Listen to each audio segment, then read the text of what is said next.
Ja, das ist ziemlich cool. Das ist eine Stealth-Absetzkabine, die da ist, die man so direkt gar nicht als Absetzkabine erkennen kann. Und da stehen ganz viele Leute drauf. Da ist die Shenandoah daneben, 1,75 Meter. Ich gehe mal gerade drum rum. Sie ist jetzt leider ausgeklappt, aber wir werden sie gleich mal einklappen, dass wir das Ganze mal sehen. Und die wird tatsächlich gebaut im Osten, so kann man sagen. Und ziemlich weit weg von uns. Und sie ist ziemlich genial. Und der Erfinder ist gerade hier. Du bist auch Ingenieur? Hallo, ja, ich habe nicht ganz fertig studiert, aber fast. Fast, ja, ist ja schon was. Ja. Dein Vorname? René. René.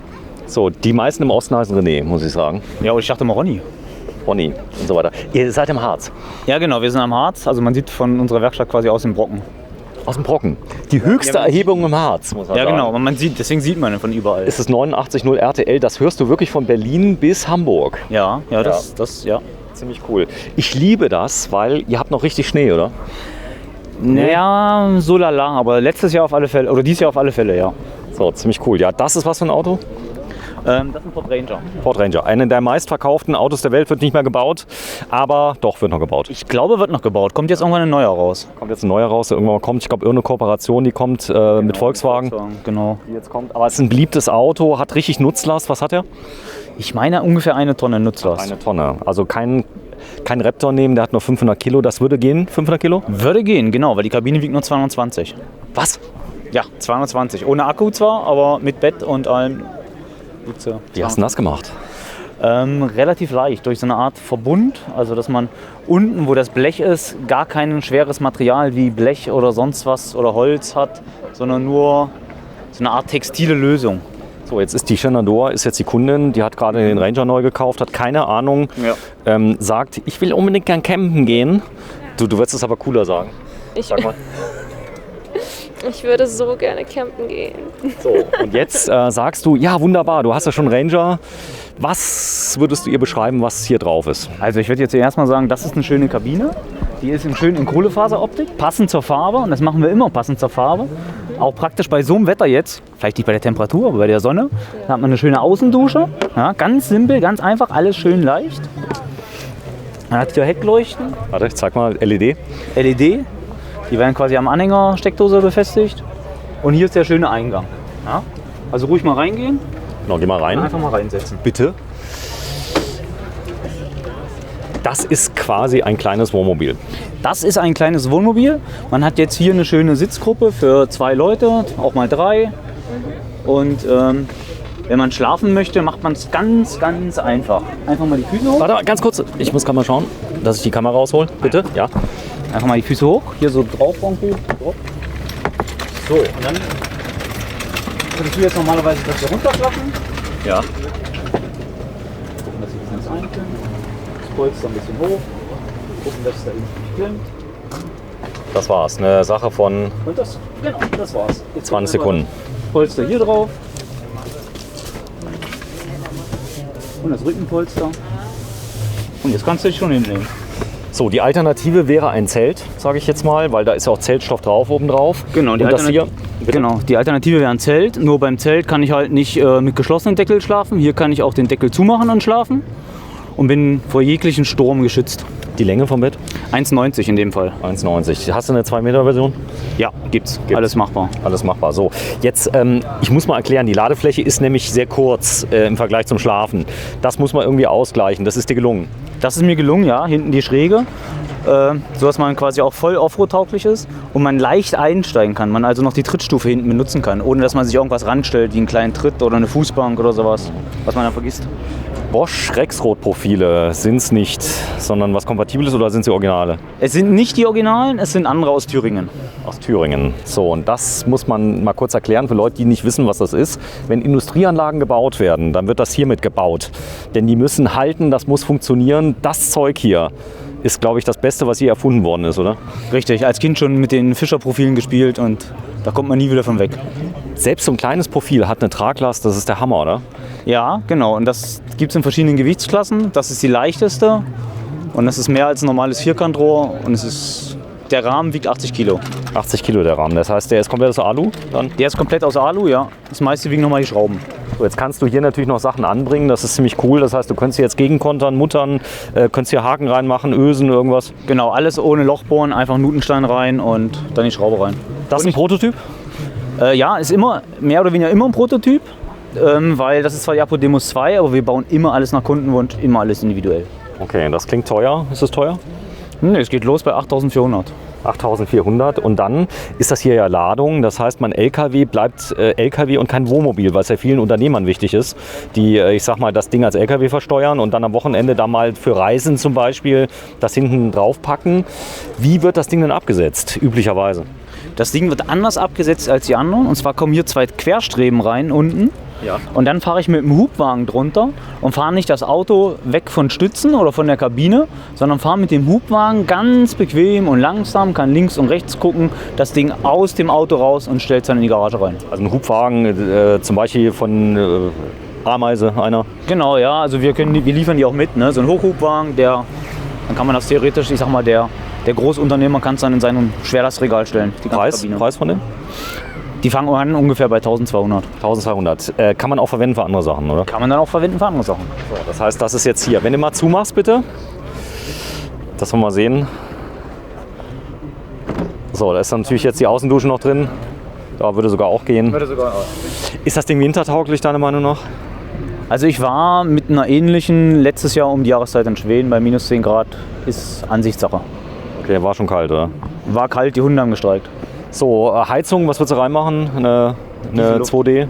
Ja, genau. Planau oder sowas? Genau, Ja. genau die.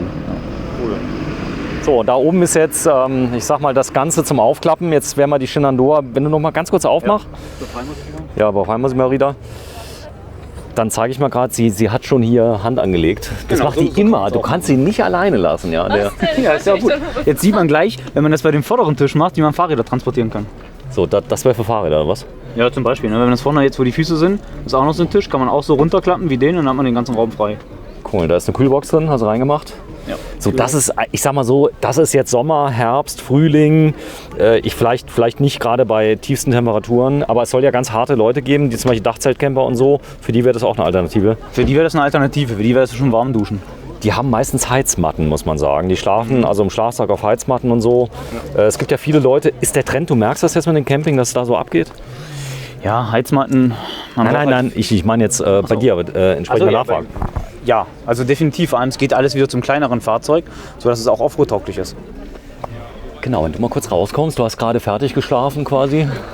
Da vorne ist ein Fernsehalter, hast du eingebaut, oder für Notebook könnte man auch, ich sag mal, ein Tablet mit Magneten. Genau, kennt man Tablet mit Magneten, ist jetzt hier für 2 Bildschirme. Also man kann es als Übertragungswagen nutzen. Oh, ich bin Hier sind die schon. 2 Tische, dann passen 4 Mitarbeiter rein. So, das Material selber, was ist es für Material jetzt? Also es ist ein Alurahmen und da drinnen hängt eine LKW-Plane, die dann verkleidet ist mit doppelt Kunstleder und einer Wattierung. Okay, und das macht das so leicht. Das macht das so leicht. Gut, hier drunter hast du alles. Da hängt auch eine Batterie, was ist da drin? Genau, das ist Solarregler und alles in einem. Warte, ich mache mal gerade Licht an. Kann man das mal gucken. Da ist Solar am Dach. Hier jetzt nicht. Ging aber. Ginge aber. Einfach nur anstöpseln, draufkleben, einstecken, fertig. Und die Airline-Schienen hast du reingemacht, damit die Ladungssicherung, Ja. wenn das BAG dann kommt, Genau. mit meinem Firmenaufklebern sagt, Genau. ist die Ladung dann gesichert. So, du darfst mal einpacken. Zeig mal, wie das Ding zusammengeklappt wird. Dann gehen wir gleich mal auf die Gadgets ein, die ich gerade noch gesehen habe, an der Seite. Da oben ist übrigens auch eine Luke drin.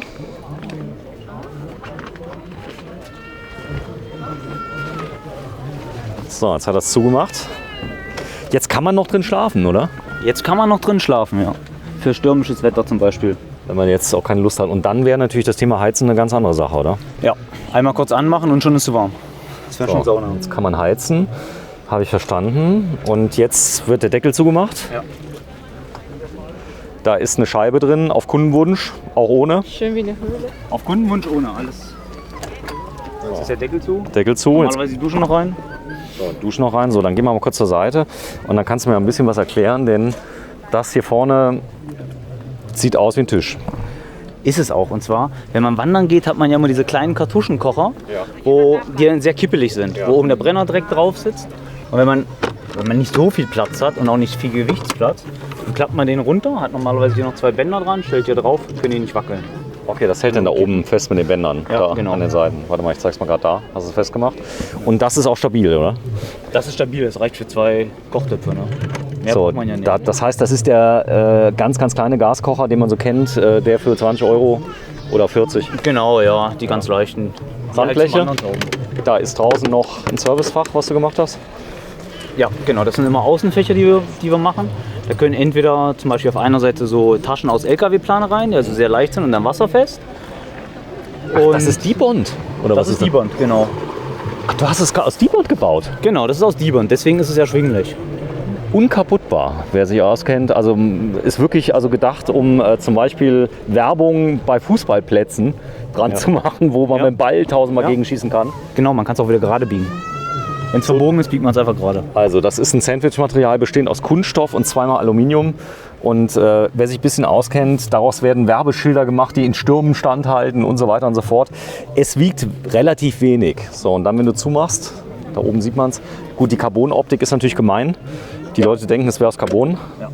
Wäre jetzt Carbon, wäre auch nicht viel leichter, oder? Ja, doch wäre es, aber es wäre unheimlich viel teurer. Wir machen ja sowas auch, aber es ist dann wesentlich teurer. Und vor allem, es lässt sich nicht reparieren. Also nur tauschen. So, und das Ganze ist mit Spannbändern festgemacht an den Zollpunkten, die da sind. Und ich brauche da keine Extrapunkte. Das geht mit den Originalen. Es geht theoretisch mit den Originalen. Bei dem Fahrzeug ist das Problem, dass die Vorderen in die falsche Richtung zeigen und sich zwangsweise verbiegen wollen. Die tauschen wir aber gegen die Originalpunkte aus mit einer Airline-Schiene. Hast du heute Nacht hier drin geschlafen? Ja. Und war kalt? Na, ich hatte einen dicken Schlafsack und eine Decke drüber. Und eine Frau dabei. Leider nicht.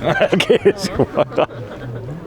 Also liebe Frauen da draußen, wenn ihr noch einen guten Mann sucht, ja, fahrt in den Harz im Winter. So, deine Firma heißt wie? Transmantica. Mein Gott, wer kam ja auf den Namen? Bist du irgendwie so ganz leicht esoterisch angehaucht, oder? Nee, ich, aber das Trans heißt ja wandelbar und Mantica heißt Tasche. Also sowas wie wandelbarer Rucksack. Der Rucksack für den Pickup ist. Transmantica, also ein Rucksack für den Pickup soll das heißen, was es auch übersetzt heißt. Und nein, das ist so von der Schrift her, sieht so ein bisschen aus, so als würde so irgendwelche... Pickup, ne? Ach, das ist ein Pickup? Oh, da muss er drauf kommen. Ja, es sieht so aus, als würde so irgendwelche Mantra-Anhänger... Mantica. So, wenn... Und dann noch die Namen. Apodemus, Das ist das Waldmäuschen. ist das Waldmäuschen. Weil, ach wie süß, Apodem. Weil die so klein ist, die Kabine. So, und da ist deine Rufnummer, du hast sogar die Handynummer draufgeschrieben. Das ist auch wirklich deine Handynummer, oder? Ja, das ist wirklich Gut, meine. also 0179 5473 106. Und wenn du sonst noch was baust, was baust du noch? Ja, wir bauen noch kleine Campingküchen und Faserverbundteile. Kohlefaser, Glasfaser, alles möglich. Vor allem im B2B-Bereich. So, und dein Name? René. Voller Name? Stolter. Stolter. René Stolter. Stolte aus dem Harz. Mit Blick auf den Brocken, der ist wie weit weg von dir? Ja, ich glaube so Luftlinie 50 Kilometer. Achso. Und den kann man echt irre weit sehen, oder? Ja genau, wenn das Wetter schön ist, kannst du ihn irre weit sehen. Dahinter kommt ja alles Flachland. So, das ist jetzt Radio Brocken, hörst du auch immer? Nee. HBW aus Aschersleben. Nein, selten aber. So, das ist er. Auf der Abenteuer Allrad. Und wenn ich mal so ein bisschen albern bin, muss ich fairerweise sagen, wir haben jetzt 3 Tage durchgedreht und es war wirklich durchgedreht. heftig, weil die Sachen hier haben nichts zu tun mit der Sachen. Ja, wir waren ja natürlich aber- jetzt auch in Hallen, jetzt in Düsseldorf, da gab es das auch teilweise, aber du bist jetzt viel auf Messen oder geht's? Ja, es geht. Ne? Ist jetzt die erste größere Messe wieder. Also so wie man kommt wieder zurück ins Leben. Aber ist jetzt so, dass du jetzt irgendwo auf den ganz großen Messen bist du nicht, jetzt irgendwie in Düsseldorf oder so? Nee, auf den ganz großen nicht, weil es ist wenig die Kundschaft, die uns besucht. Die Zeig das nochmal, also das da soll ein Pickup sein. Ja, genau, ist ein Pickup.